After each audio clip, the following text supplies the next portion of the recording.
Historical royal wedding. Princess Leonor and Prince Guillaume unite, shock Spain and the world 2025. It began as a quiet morning in Madrid, the kind of morning Spain knows well. Golden sunlight spilling over the palace of Zarzuela, the hum of anticipation in the air, and a nation preparing for another ordinary royal engagement. But what unfolded that day was anything but ordinary. Because when the daughter of Spain's King Felipe VI and Queen Letizia, Her Royal Highness Princess Leonor, stepped forward to announce her union with Prince Guillaume of Luxembourg, the world quite literally stopped breathing. No one saw this coming. Not the press. Not the aristocracy. Not even those closest to the Spanish royal family. The match was unexpected, not a product of centuries-old royal arrangement, but something deeply human. A story of love that quietly defied protocol, tradition, and expectation. And as the news broke, the shockwaves reached far beyond Spain's borders, rippling through Europe, from Madrid to Monaco, from London to Luxembourg. Because this wasn't just another royal wedding. It was a declaration, a merging of two dynasties and two hearts that would reshape the narrative of modern monarchy. So how did this come to be? The story begins years earlier, long before the cameras, before the rumors, before the whispers of the perfect royal match. Princess Leonor, the future Queen of Spain, had always carried the weight of destiny. From the moment of her birth in 2005, she was the heir to a centuries-old crown, the symbol of continuity, duty, and resilience. But beneath the royal protocols, there was a young woman seeking something far simpler, something real. Prince Guillaume of Luxembourg, the heir to another small but proud European monarchy, had his own story written long before they ever met. Educated, calm, and steady, Guillaume was raised under the shadow of duty as well. Like Leonor, he knew what it meant to live a life written by tradition. Yet, unlike so many arranged royal pairings, their meeting wasn't orchestrated by power, but by coincidence, or perhaps, by fate. They met at an international youth summit in Geneva in 2022, where both represented their respective countries. The event was filled with formality, cameras, and diplomacy, the kind of environment where emotions rarely find space to breathe. But that evening, as the formalities ended, something remarkable happened. Amid polite conversations and political niceties, Leonor and Guillaume spoke not as heirs, but as equals. They talked about leadership, purpose, and the strange loneliness of being born into duty. And for a moment, royalty disappeared, leaving behind two young souls discovering connection. Their friendship deepened quietly, guarded from the public eye. Late-night calls, shared letters, brief meetings during European events, all carefully hidden under the watchful eyes of royal advisors. They knew the consequences. A union between Spain and Luxembourg might sound diplomatic, but emotionally, it was explosive. Leonor was the symbol of a modern Spanish monarchy still navigating fragile public trust after decades of scandals. Every choice she made carried meaning, every step she took was dissected. And a love story that wasn't supposed to be part of the plan. But love, as history has shown us, rarely obeys royal rules. By 2024, whispers began to emerge. A photograph here, a knowing glance there, speculation grew, and the Spanish tabloids began their hunt. Who is the mysterious royal by Leonor's side? Is Spain's future queen secretly in love? The palace neither confirmed nor denied, adding only fuel to the global curiosity. Behind closed doors, the tension was rising. King Felipe, a father before a monarch, understood his daughter's heart, yet also the magnitude of her role. Queen Letizia, once a journalist herself, knew too well the cost of breaking royal expectation. She had lived it, and now her daughter faced an even greater storm. The royal council debated endlessly. Was Guillaume, though noble, the right fit for the Spanish throne's future consort? Would the union complicate diplomacy?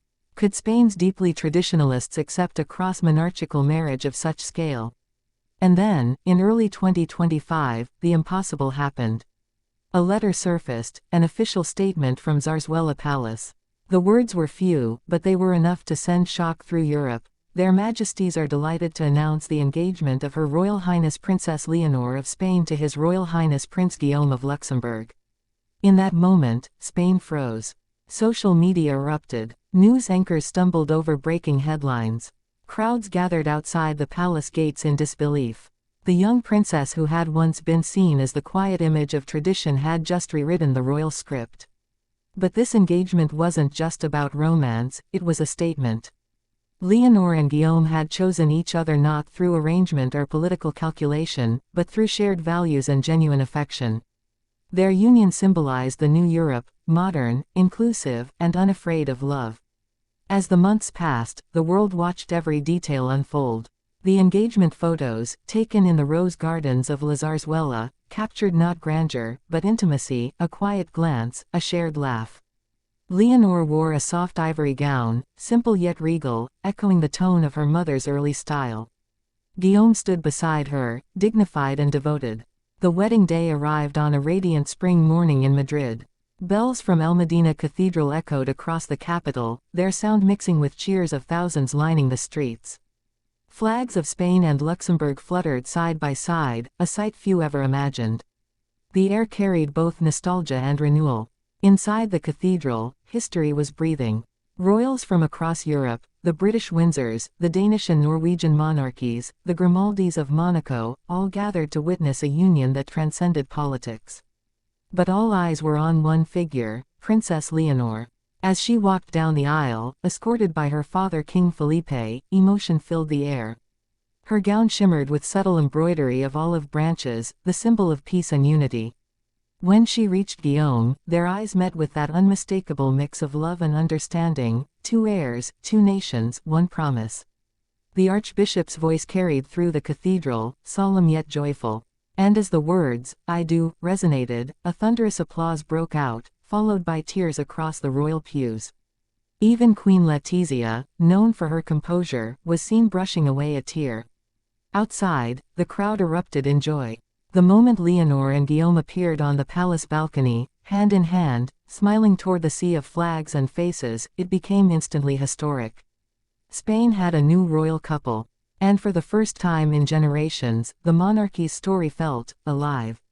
But as celebrations spread across Europe, questions emerged. What would this mean for Spain's future? For the monarchy's evolution? Would Leonor and Guillaume's love prove to be the foundation of a new royal era, or the spark of controversy that would test it? Behind the fairy tale, politics simmered quietly. Some analysts warned of the complexities of uniting two royal lines. Others praised the union as a masterstroke of modern diplomacy, a bridge between Iberian strength and Luxembourg's quiet stability. Yet for Leonor and Guillaume, none of that mattered. Their story was never about politics. It was about courage, the courage to love across boundaries, to redefine what monarchy could mean in a world craving authenticity. Weeks after the wedding, the couple began their joint duties, representing both youth and tradition in European forums. Leonor's speeches grew in confidence, Guillaume's steady presence beside her a testament to partnership rather than hierarchy. Together, they became symbols not of perfection, but of hope, two young royals showing that love could exist within the walls of duty.